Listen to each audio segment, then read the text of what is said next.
നമസ്കാരം. മലയാളി വാർത്തയിലേക്ക് സ്വാഗതം. ഡൽഹി ഇന്നേ വരെ കണ്ടിട്ടില്ലാത്ത തരത്തിലുള്ള ഒരു പ്രത്യേക സമരം.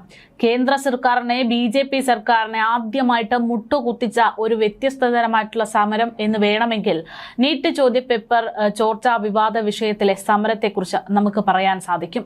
ഈ ഒരു സമരം നടക്കുന്ന സമയത്ത് കേരളത്തിലെ ജനങ്ങളടക്കം ഞെട്ടിപ്പോയ ഒരു കാഴ്ചയുണ്ട്. അതായത് മലയാളികളുടെ പ്രിയപ്പെട്ട നടനായിട്ടുള്ള വില്ലൻ കഥാപാത്രങ്ങൾ കൈകാര്യം ചെയ്തിട്ടുള്ള ഒരു നടൻ സ്വന്തം ജീവൻ പോലും പണയം വെച്ച് തനിക്ക് മുന്നോട്ടേക്ക് ആക്രമണങ്ങളും തനിക്ക് മുന്നോട്ടേക്ക് ഈ പറയുന്നത് പോലെ വേട്ടയാടപ്പെടലും ഉണ്ടാകുമെന്ന് വ്യക്തമായി അറിഞ്ഞിട്ട് പോലും അതിനെയൊക്കെ മറികടന്നുകൊണ്ട് താനൊരു ജനാധിപത്യ രാജ്യത്താണ് ജീവിക്കുന്നത്, നിലപാട് അറിയിക്കേണ്ടുന്നത് ഒരു ജനാധിപത്യ രാജ്യത്തുള്ള ജനാധിപത്യ വിശ്വാസിയുടെ ഉത്തരവാദിത്തമാണ് എന്ന് വ്യക്തമാക്കി സമരത്തിനിറങ്ങിയ നടനായിട്ടുള്ള പ്രകാശ് രാജിനെ കണ്ടതോടുകൂടെയാണ് അവിടെ സോനം വാങ്ചോക ഈ പറയുന്നത് പോലെ നിരാഹാരം ഇരിക്കുമ്പോൾ അദ്ദേഹത്തിനൊപ്പം തന്നെ ചിലവിട്ട സമയങ്ങൾ, സർക്കാരിനോടും ഇവിടുത്തെ സിസ്റ്റത്തിനോടും തെറ്റ് തിരുത്തണമെന്ന് ആവശ്യപ്പെട്ട നിലപാടുകൾ അതൊക്കെ നമ്മൾ കേട്ടതാണ്. സിനിമകളിൽ വില്ലനായിട്ട് കണ്ട അദ്ദേഹമാണ് യഥാർത്ഥത്തിൽ ജീവിതത്തിൽ ഹീറോ എന്നതേ പല ആളുകളും അദ്ദേഹത്തെക്കുറിച്ച് പിന്നീട് പറയുകയുണ്ടായി.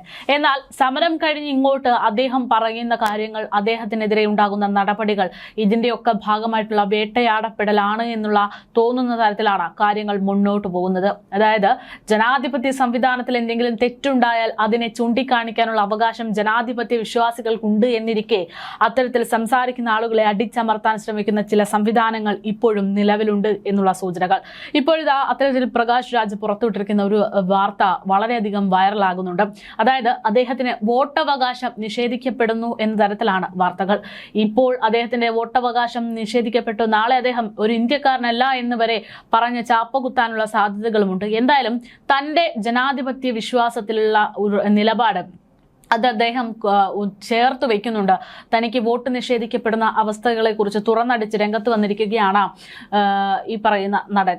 കർണാടകയിൽ പ്രത്യേക തീവ്ര വോട്ടർ പട്ടിക പുനഃപരിശോധനയിൽ SIRൽ നടപടികൾ പുരോഗമിക്കുന്നതിനിടെയാണ് പ്രമുഖ നടൻ പ്രകാശ് രാജിന്റെ പേര് വോട്ടർ പട്ടികയിൽ നിന്ന് പുറത്തായി എന്നുള്ളത് വലിയ രാഷ്ട്രീയ പോരിന് തിരികൊളുത്തിയിരിക്കുന്നത്. താൻ ജനിച്ചു വളർന്ന സ്വന്തം നാട്ടിൽ വോട്ടവകാശം നഷ്ടപ്പെട്ട വിവരം X പ്ലാറ്റ്ഫോമിലൂടെയാണ് അദ്ദേഹം ഒരു വീഡിയോ പങ്കുവെച്ചുകൊണ്ട് പരസ്യപ്പെടുത്തിയിരിക്കുന്നത്. താൻ ബാംഗ്ലൂരുവിൽ ജനിച്ചു വളർന്നയാളാണെന്നും തന്റെ സ്കൂൾ കോളേജ് വിദ്യാഭ്യാസവും നാടക പ്രവർത്തനങ്ങളും എല്ലാം ഇവിടെ തന്നെ ആയിരുന്നു എന്നിരിക്കെയും തനിക്ക് വോട്ടവകാശം മാത്രം ഇവിടെ നിന്ന് ലഭ്യമായില്ല എന്ന് പ്രകാശ് രാജ് പറയുന്നു. ബാംഗ്ലൂരു മണ്ഡലത്തിൽ നിന്ന് വോട്ടവകാശം എടുത്തു കളയപ്പെട്ട 65 ലക്ഷം വോട്ടർമാരിൽ ഒരാൾ താനുമുണ്ട്. നല്ലൊരു തമാശയല്ലേ ഇത് എന്ന് ഭരണകൂടത്തെ പരിഹസിച്ചുകൊണ്ടായിരുന്നു അദ്ദേഹം വീഡിയോ ചിത്രീകരിച്ചത്. തനിക്ക് വോട്ടവകാശം തിരികെ ലഭിക്കാൻ ഇനി എന്തൊക്കെ രേഖകളാണ് അധികാരികൾക്ക് മുന്നിൽ സമർപ്പിക്കേണ്ടി വരിക എന്നും ഇതിലെ നടപടിക്രമങ്ങളുടെ സങ്കീർണതയെ ചൂണ്ടിക്കാട്ടി അദ്ദേഹം ആശങ്ക പ്രകടിപ്പിച്ചു.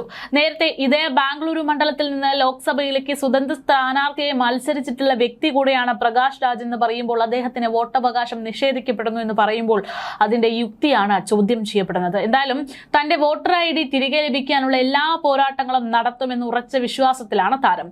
കളി തുടങ്ങിക്കഴിഞ്ഞു എന്നും എന്റെ വോട്ടർ ID തിരികെ ലഭിക്കാൻ എന്തൊക്കെ നടപടിക്രമങ്ങളിലൂടെ കടന്നു പോകണമെന്നത് എനിക്ക് അത് നേരിട്ട് അറിയണമെന്നും ഭരണകൂടത്തെ വെല്ലുവിളിക്കുകയാണെന്നും അദ്ദേഹം പറയുന്നു. ഇതിനൊപ്പം അതിശക്തമായ രാഷ്ട്രീയ വിമർശനവും നടൻ ഉയർത്തുകയാണ്. നിങ്ങളെ തിരഞ്ഞെടുക്കാൻ സാധ്യതയില്ലാത്ത ഏതാനും പൗരന്മാരുടെ വോട്ടവകാശം തടയാൻ നിങ്ങളുടെ അധികാരങ്ങൾ നിങ്ങൾക്ക് ഉപയോഗിക്കാം. എന്നാൽ നിങ്ങളെ താഴെയിടാനുള്ള ജനകീയ ശക്തിയെ തടയാൻ എൻ്റെ പ്രിയ സുഹൃത്തുക്കളെ നിങ്ങൾക്ക് കഴിയുമോ എന്ന് ചോദിച്ചുകൊണ്ടായിരുന്നു നടൻ വീഡിയോ അവസാനിപ്പിച്ചത്. പ്രകാശ് രാജിന്റെ വോട്ട് നഷ്ടപ്പെട്ട സംഭവം, അതിനോടനുബന്ധിച്ചുള്ള ആരോപണങ്ങൾ നിലവിൽ സംസ്ഥാനത്ത് വലിയ രാഷ്ട്രീയ ചർച്ചകൾക്ക് വഴിവെച്ചിരിക്കുന്നു. നേരത്തെ ഒന്നിലധികം സംസ്ഥാനങ്ങളിൽ വോട്ടർ ID കൈവശം വെച്ചെന്ന ആരോപണം കേസിൽ പ്രകാശ് രാജിനെതിരെ അറസ്റ്റ് വാറന്റ് പുറപ്പെടുവിച്ചിരുന്നുവെങ്കിലും 4000 രൂപയുടെ ഷ്യൂറിറ്റി ബോണ്ട് നൽകിയായിരുന്നു പിന്നീട് അദ്ദേഹത്തിന് ജാമ്യം അനുവദിച്ചത്.